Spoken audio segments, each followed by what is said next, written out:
हम लेडीज़ घर और किचन के काम करने में कितने भी ज़्यादा माहिर हो, कभी कभी हम सभी के साथ ऐसा होता है कि एक साथ ढेर सारा काम आ जाता है और हम घबरा जाते हैं कि कौन सा काम पहले करें, कौन सा बाद में करें।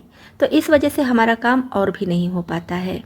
नमस्ते दोस्तों, मैं हूँ छाया और आपके अपने चैनल छाया रसोई में एक बार फिर से आपका बहुत बहुत स्वागत है। आज मैं एक बार फिर से आपके लिए कुछ यूजफुल टिप्स एंड ट्रिक्स लेकर आई हूँ, जिसको अपनाकर आप अपने घर और किचन के काम को बिना घबराए बहुत आसानी से निपटा सकती हैं। तो दोस्तों, वीडियो देखने से पहले हमेशा की तरह कमेंट बॉक्स में लिखकर ये ज़रूर बताइएगा कि आप इस चैनल की वीडियोस किस शहर या फिर किस गांव से देख रहे हैं, जिसे मैं लिखकर आपको थैंक्स बोल सकूं। तो चलिए देख लेते हैं आज की सबसे पहली टिप।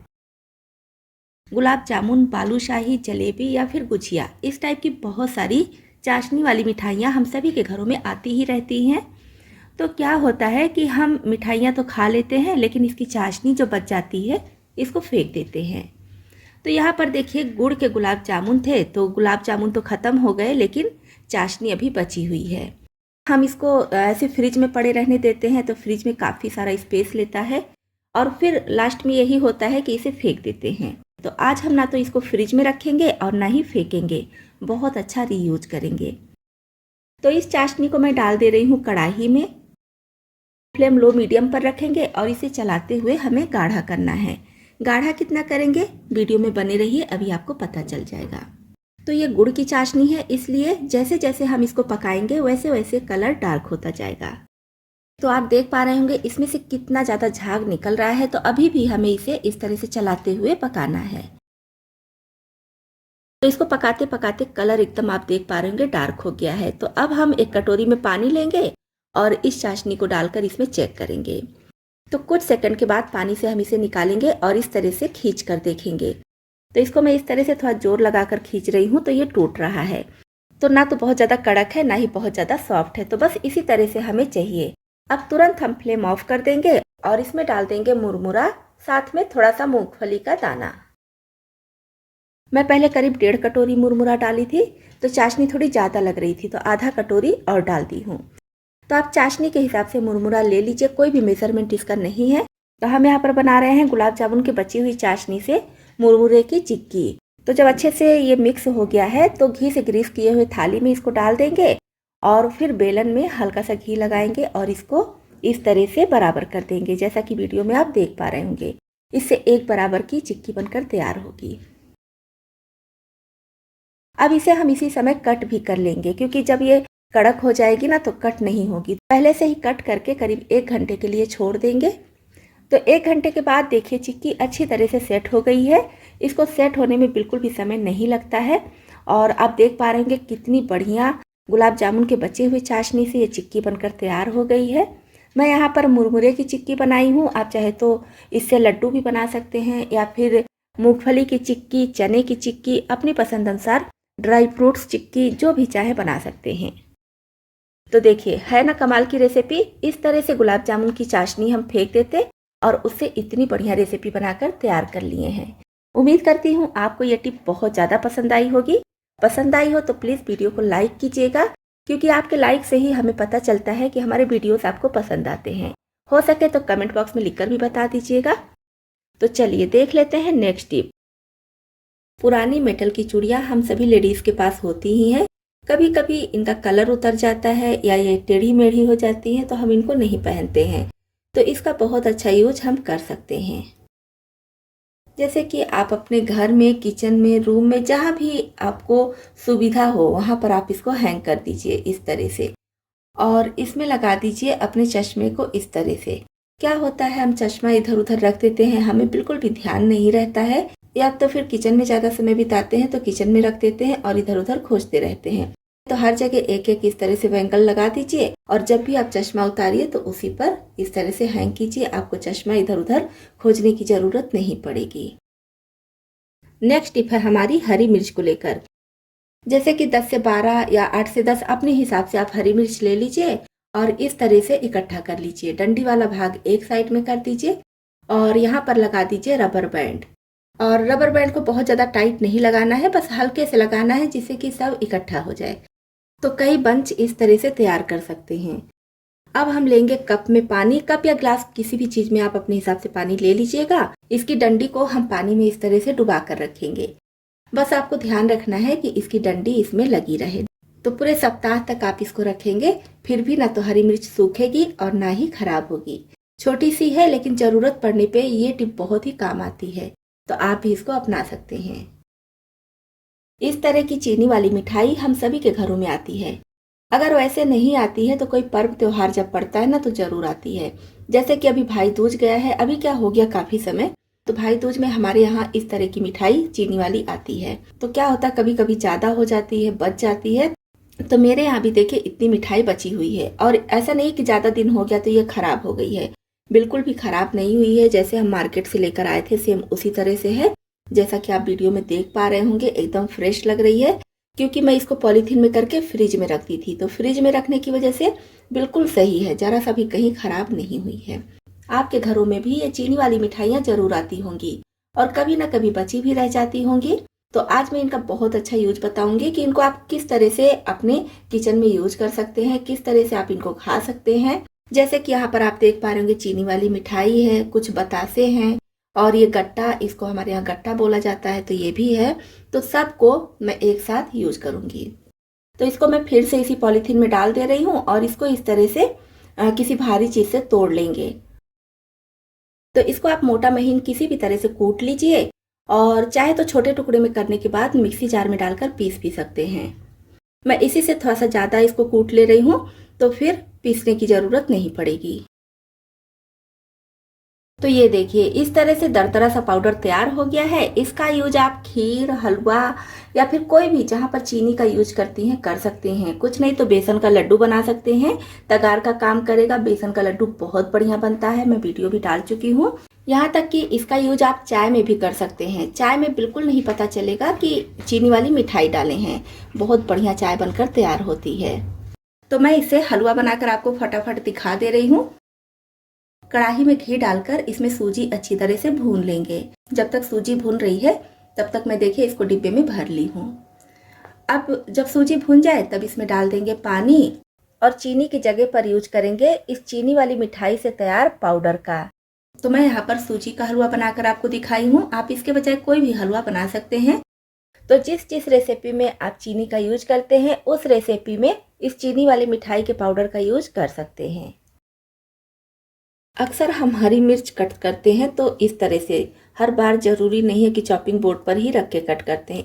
ये देखिए, तो इस तरह से जब हम कट करते हैं तो कभी कभी जल्दी में होते हैं तो यहाँ पर काफी सारा कट लग जाता है। तो इसके लिए हम लेंगे इस तरह का लकड़ी वाला चम्मच। लकड़ी वाला लीजिए या फिर जो यूज एंड थ्रो चम्मच आता है प्लास्टिक वाला भी, उसको भी आप ले सकते हैं, और अंगूठे में इस तरह से लगा लेंगे। तो रबर बैंड को बहुत ज्यादा टाइट करके नहीं लगाएंगे, हल्का लगाएंगे, और इतना भी हल्का नहीं लगाएंगे कि चम्मच इधर उधर फिसलता रहे।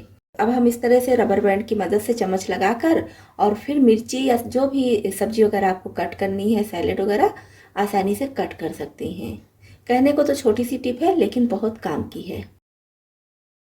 इस तरह के पर्स का यूज हम सभी करते हैं। क्या होता है, कभी जाने अनजाने या फिर बच्चों के हाथ में चला जाता है पर्स और उनके हाथ में पेन होता है, तो इस तरह से कुछ ना कुछ लाइन खींच देते हैं जो देखने में अच्छा नहीं लगता है, पर्स भी खराब हो जाता है। तो इसको हम साफ कैसे करें, ये छोटी सी टिप है, जरूर देखिएगा, बहुत काम की है। वैसे तो आप इसको सैनिटाइजर से भी साफ कर सकते हैं। अगर सैनिटाइजर नहीं है तो ये वाला स्प्रे चश्मे का ग्लास साफ करने के लिए आता है। इसको थोड़े से कॉटन पर डाल दीजिए और इससे हल्के हाथ से ये पेन का दाग छुड़ा लीजिए। बहुत आसानी से छूट जाता है, बिल्कुल पता ही नहीं चलेगा कि इस पर कुछ लिखा था या फिर कोई निशान था। इस तरह से आप अपने पर्स को फिर से पहले जैसे कर सकती हैं। हम सभी के घरों में इस टाइप के बहुत सारे वायर होते हैं, जैसे कि लैपटॉप का चार्जर हो गया, फोन का चार्जर हो गया, प्रेस हो गया, इंडक्शन का हो गया। घर में बहुत सारी ऐसी चीजें होती हैं जिसमें वायर लगा होता है और वायर इस तरह से फैला रहता है, देखने में बिल्कुल भी अच्छा नहीं लगता और ये जल्दी खराब भी हो जाता है। जब भी आपका काम हो जाए तो वायर को ऐसे ही इधर उधर नहीं रखिए, उसमें लगा दीजिए इस तरह का पुराना क्लेचर। जो क्लेचर आप यूज नहीं करती हैं या जिसका कलर खराब हो चुका है, टूट चुका है, तो ऐसा क्लेचर भी आप लगा सकती हैं। इससे क्या होगा, सारा वायर एक जगह रहेगा, जिससे वायर खराब नहीं होगा और देखने में भी अच्छा लगता है। तो यही टिप आप फोन के चार्जर के साथ भी अपना सकती हैं। कपड़े वाला क्लिप हम सभी के घरों में होता ही है, लेकिन क्या होता है, इसका ये जो भाग होता है इसमें जंग लग जाता है, जिससे कपड़े भी हम कभी कभी दबाते हैं तो कपड़े में भी जंग लग जाता है। लाइट कलर के कपड़े होते हैं तो उसमें तो ज़्यादा ही पता चल जाता है, कपड़ा खराब हो जाता है। तो इससे बचने के लिए क्या करेंगे, इसमें लगा देंगे नेल पॉलिश। इसका जितना भी लोहे वाला भाग दिख रहा है अंदर, इसमें नेल पॉलिश लगा देंगे। कोशिश कीजिए कि जब आप नया क्लिप लेकर आइए तभी ये लगा दीजिए, तो आपके क्लिप में बिल्कुल भी जंग नहीं लगेगा। जो भी कपड़े आप इससे दबाएंगे कपड़े में ना तो जंग लगेगा और ना ही आपका कपड़ा खराब होगा, और ये क्लिप काफ़ी लंबे समय तक चलेगा भी। नेक्स्ट टिप के लिए एक भारी तले के पैन में हम मूंगफली का दाना डालेंगे और लो फ्लेम पर चलाते हुए इसे बढ़िया से क्रिस्प कर लेंगे। इसे जितना बढ़िया हम लो फ्लेम पर चलाते हुए भूनेंगे उतनी जल्दी इसका छिलका आसानी से निकल जाता है। वैसे तो मूंगफली का यूज हम सभी के घरों में अक्सर होता ही है, लेकिन सर्दी में इसका यूज बहुत ज़्यादा बढ़ जाता है। कई सारी रेसिपीज़ हम बनाते हैं जिसकी वजह से ढेर सारे मूंगफली के दाने से छिलका निकालना पड़ता है। तो मूंगफली भूनने को तो बहुत आसानी से भून जाती है, लेकिन छिलका निकालने में काफ़ी ज़्यादा दिक्कत होती है, क्योंकि इसका छिलका काफ़ी ज़्यादा उड़ता है, जिसकी वजह से गंदगी फैल जाती है और छिलका निकालने में भी काफ़ी समय लग जाता है। अब हमें चाहिए इस तरह का नेट। हम अक्सर मार्केट से सब्जियां वगैरह लाते हैं या बहुत सारी ग्रोसरीज आइटम लेकर आते हैं जो इस टाइप के नेट में मिलती हैं। तो सामान तो हम यूज कर लेते हैं लेकिन इसे फेंक देते हैं। इसका मैं अपने चैनल पर और भी बहुत सारा यूज बताई हूँ जिसमें आप इस नेट का यूज कर सकते हैं, चाहे तो चैनल पर देख सकते हैं। तो आज हम इसका यूज करेंगे मूंगफली का छिलका निकालने के लिए। तो क्योंकि इसमें छेद काफ़ी बड़े बड़े हैं तो मैं यहाँ पर 2 नेट लगा रही हूँ। आप चाहे तो 3-4 अपने हिसाब से लगा लीजिए, कोई दिक्कत नहीं है। इस नेट में डाल देंगे और नीचे कोई पैन या फिर थाली वगैरह इस तरह से रख दीजिए और इसे हाथ से इस तरह से रब करते रहिए। इससे क्या होगा, इसका जो भी छिलका निकलेगा वो नीचे बर्तन में निकलेगा और दाना सारा नेट में रह जाएगा। तो अगर मूंगफली का दाना बहुत ज़्यादा छोटा है तो आपको 1-2 नेट और लगाना पड़ेगा। बड़े साइज़ का दाना है तो दिक्कत नहीं होती है। एक ही नेट लगाने से मूंगफली का दाना आसानी से अलग हो जाता है और छिलका अलग हो जाता है, जैसा कि आप वीडियो में देख पा रहे होंगे। तो देखिए इस तरह से ना तो गंदगी फैली है, ना तो मूंगफली का छिलका इधर उधर फैला है और हमारा समय भी काफ़ी ज़्यादा बच गया है।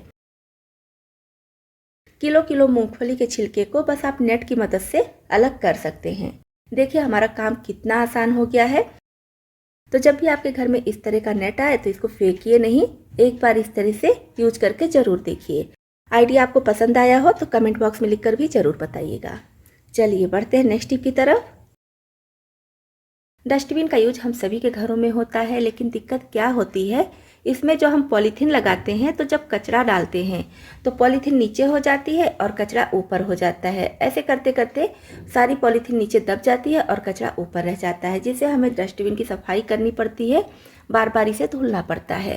तो हमें इस प्रॉब्लम का सामना ना करना पड़े इसके लिए क्या करेंगे, कोल्ड ड्रिंक्स के बॉटल का ढक्कन लेंगे। 2 ढक्कन की ज़रूरत हमें यहाँ पर है और इसी के साथ में चाहिए डबल साइड टेप। तो ढक्कन के हिसाब से हम इस डबल साइड टेप को कट कर लेंगे और ढक्कन में एक साइड से इस तरह से चिपका देंगे। अब इसका जो दूसरा साइड है इसको हम चिपका देंगे डस्टबिन में। जैसा कि आप वीडियो में देख पा रहे होंगे इस तरह से हम इसे चिपका देंगे। अब इसमें जब हम पॉलीथीन लगाएंगे तो पॉलीथीन का जो हैंग करने वाला भाग होता है इस ढक्कन में इस तरह से फंसा देंगे। इससे क्या होगा कि जब हम इसमें कचरा डालेंगे तो पॉलीथीन नीचे नहीं जाएगी, ढक्कन में फंसी होगी, जिसकी वजह से नीचे बिल्कुल नहीं जाएगी। तो इस तरह से आपका डस्टबिन जल्दी जल्दी गंदा नहीं होगा, जल्दी जल्दी धुलने की भी ज़रूरत नहीं पड़ेगी। बहुत ही कमाल की टिप है, इसको आप भी अपना सकती हैं। आपका समय तो बचेगा ही, आपका डस्टबिन भी गंदा नहीं होगा। मैं दूध की मलाई ली हूँ और करीब 1 सप्ताह के दूध की मलाई है ये। 1 लीटर दूध से जितनी मलाई निकलती है उसी की मलाई है ये। तो यहाँ पर आप गाय या फिर भैंस किसी के भी दूध की मलाई ले सकते हैं। और दूध की मलाई जब भी आप स्टोर कीजिए तो फ्रीजर में स्टोर कीजिएगा, फ्रिज में नहीं। जब आपको मलाई से मक्खन निकालना हो, घी बनाना हो, तब आप इसको फ्रिज में रख दीजिएगा रात भर के लिए। तो मैं भी इसको रात भर के लिए फ्रिज में रखती थी, जिससे कि ये सॉफ्ट हो गई है। ठंडी तो है लेकिन सॉफ्ट हो गई है। तो इसको पहले हम एक बार मिक्स कर लेंगे और मैं यहाँ पर मथनी से मक्खन निकालूंगी। आप चाहे तो विस्कर या फिर चम्मच वगैरह भी ले सकते हैं। तो बस एक बार इस तरह से इसको हम मिक्स कर लेंगे। तो मक्खन निकालने के लिए हमें पानी की भी ज़रूरत पड़ेगी, तो करीब आधी कटोरी पानी मैं साइड में रखते रही हूँ और ज़रूरत के हिसाब से थोड़ा थोड़ा पानी हम यूज करेंगे। और अब इसमें हम डालेंगे नींबू। तो ये मीडियम साइज़ का नींबू है, मीडियम साइज़ से भी थोड़ा सा बड़ा ही है, तो मैं यहाँ पर आधा ले रही हूँ। अगर आपके पास छोटे साइज़ का है तो पूरा एक नींबू ले लीजिएगा, या फिर मलाई के हिसाब से कम ज़्यादा कर लीजिएगा। पहले हम इसका बीज हटा देंगे। तो एक साथ हम इसमें नींबू नहीं निचोड़ेंगे, थोड़ा थोड़ा करके इस तरह से हम इसमें नींबू निचोड़ेंगे। और अब इसको हमें इस तरह से मिक्स करना है, मथना नहीं है, बस इस तरह से हम इसको मिक्स करेंगे। और ये जो पानी हम रखे हैं, बीच बीच में पानी का छींटा इस तरह से मारते रहेंगे। ज़्यादा पानी एक साथ नहीं डालेंगे, बस इस तरह से हल्का सा छींटा इस पर मार दीजिएगा। और फिर से इसको हम मिक्स करेंगे। बीच बीच में पानी का छींटा मारेंगे और थोड़ा सा नींबू का रस निचोड़ेंगे और इस तरह से इसको घुमाते रहेंगे। कुछ देर में ही आप देखेंगे मक्खन एकदम अलग हो जाता है। और इसको हम एक ही डायरेक्शन में इस तरह से फेंटेंगे। अब कुछ लोग बोलेंगे कि इससे अच्छा हम मिक्सी जार में निकाल लेते, तो मिक्सी जार में निकालना तो आसान होता ही है, लेकिन फिर मिक्सी को धुलना काफ़ी झंझट लगता है। और हर समय ज़रूरी नहीं है कि लाइट हो या फिर सभी के पास मिक्सी हो। अगर आप मिक्सी का यूज नहीं करना चाहते हैं तब के लिए ये टिप है। ऐसा भी नहीं कहूँगी कि बस आप नींबू डाल दीजिए और मक्खन अलग हो जाएगा। थोड़ा सा आपको समय लगेगा। जो आप नॉर्मल मक्खन निकालते हैं मलाई से, उससे आधा ही समय लगेगा, लेकिन ऐसा भी नहीं है कि बिल्कुल नहीं लगेगा। थोड़ा सा आपको समय देना पड़ेगा। मैं यहाँ पर स्पीड थोड़ा सा फास्ट कर दे रही हूँ क्योंकि वीडियो काफ़ी ज़्यादा लंबा हो जाएगा। और दोस्तों, ऐसा नहीं है कि इसमें हम नींबू निचोड़ेंगे तो फिर मक्खन या फिर जो इसका दूध रहेगा वो खट्टा हो जाएगा। बिल्कुल भी खट्टा नहीं होता है। आप इस टिप को अपना कर देखिएगा, बिल्कुल भी खट्टा नहीं होगा। आपको मलाई से मक्खन निकालने की ये टिप बहुत ज़्यादा पसंद आने वाली है। तो देखिए, बातें करते करते मक्खन अलग होने लगा है। तो जैसे जैसे मक्खन बनना शुरू होगा वैसे वैसे हाथ टाइट चलने लगेगा, क्योंकि काफ़ी ज़्यादा थिक हो जाता है। नॉर्मल जब हम मक्खन निकालते हैं तब भी यही होता है। मक्खन जब बनने की स्टेज पर आता है वैसे वैसे एकदम थिक होने लगता है। तो बाकी का जो पानी बचा है लास्ट में हम सब डाल देंगे। तो पूरा आधा कटोरी, मतलब बहुत ज़्यादा छोटी कटोरी नहीं है, बड़ी कटोरी है, इससे पानी लग गया है। तो बस थोड़ी देर हम इसको इसी तरह से और घुमाएंगे।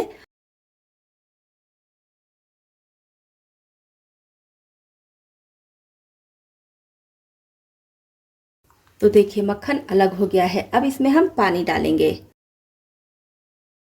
तो इसमें पानी डालकर हम एक बार पहले मक्खन को अच्छी तरह से धुल लेंगे। अब हम इस मक्खन का इस तरह से बॉल बनाकर अब दूसरे बाउल में पानी लेंगे और इसको अच्छी तरह से धुल लेंगे। फिर से बॉल बनाकर कढ़ाई में रखते जाएंगे, जिस कढ़ाई में आपको घी निकालना है। अब ये जो दूध है इसको हम फेंकेंगे नहीं, इसको बिल्कुल हल्का सा गर्म करेंगे पहले। तो इसको गर्म करने के लिए कुछ नहीं करना है, बस जिस बर्तन में दूध है उसी को मैं गैस पर चढ़ा दी हूँ और जब ये हल्का सा गर्म होगा तो अपने आप से फट जाएगा, क्योंकि इसमें हम नींबू का यूज पहले ही कर चुके हैं। तो जब ये फट जाए तब पनीर छानने वाले कपड़े पर इसको डालकर पानी से अलग कर लेंगे और गर्म या फिर नॉर्मल पानी से धुल लेंगे। मैं पहले भी इस दूध का आपको यूज बता चुकी हूँ, दही बनाकर दिखाई हूँ। तो आज हम इससे बनाएंगे पनीर। उसके बाद पनीर को दबा कर रख देंगे जिससे कि एक्स्ट्रा पानी निकल जाए। अब इधर जो कढ़ाई में हम मक्खन रखे हैं इसको गैस पर चढ़ा देंगे, फ्लेम ऑन करेंगे और इसको चलाते हुए हमें घी तैयार कर लेना है। अगर आप बहुत जल्दी में हैं, टाइम नहीं है, तब इसमें थोड़ा सा गेहूं का आटा डाल दीजिएगा, लेकिन अभी नहीं, जब आधा मक्खन बन जाए तब डालिएगा, तो मक्खन और आसानी से निकल जाता है। तो बस यहाँ पर देखिए मक्खन से देसी घी तैयार हो चुका है। अब हम फ्लेम ऑफ कर देंगे और जब ये थोड़ा ठंडा हो जाए तब छान कर निकाल लेंगे। तो देखिए कितना बढ़िया ये देसी घी बना है। घर का शुद्ध देसी घी है। इसको आप पूजा पाठ व्रत त्योहार में भी यूज कर सकते हैं। बस जहाँ पर खट्टी चीज़ों का परहेज है वहाँ पर आप इसको यूज नहीं कीजिएगा। तो इसमें आप देखें ना हमारा कितना ज़्यादा पैसा बचा। एक तो हमें मक्खन मिल गया, अगर आप मक्खन खाना चाहते हैं तो मक्खन खा सकते हैं। दूसरा शुद्ध देसी घी मिल गया और तीसरा पनीर मिल गया। मक्खन और देसी घी मार्केट में तो महंगा मिलता ही है, पनीर भी बहुत ज़्यादा महंगा मिलता है। इस तरह से आपके हजारों रुपए बच जाएंगे। तो दोस्तों उम्मीद करती हूँ ये वीडियो आपको पसंद आया होगा। पसंद आया हो तो प्लीज़ लाइक और शेयर जरूर कीजिएगा। तो दोस्तों ये थे आज के कुछ यूजफुल टिप्स। दोस्तों आपको इसमें से कौन सी टिप ज़्यादा पसंद आई और कौन सी पहले से पता थी, कमेंट बॉक्स में लिखकर जरूर बताइएगा। वीडियो पसंद आया हो तो लाइक और शेयर कीजिएगा। चैनल पर पहली बार आए हैं और हमारी यूट्यूब फैमिली में शामिल होना चाहते हैं तो इस चैनल को सब्सक्राइब भी कर लीजिएगा।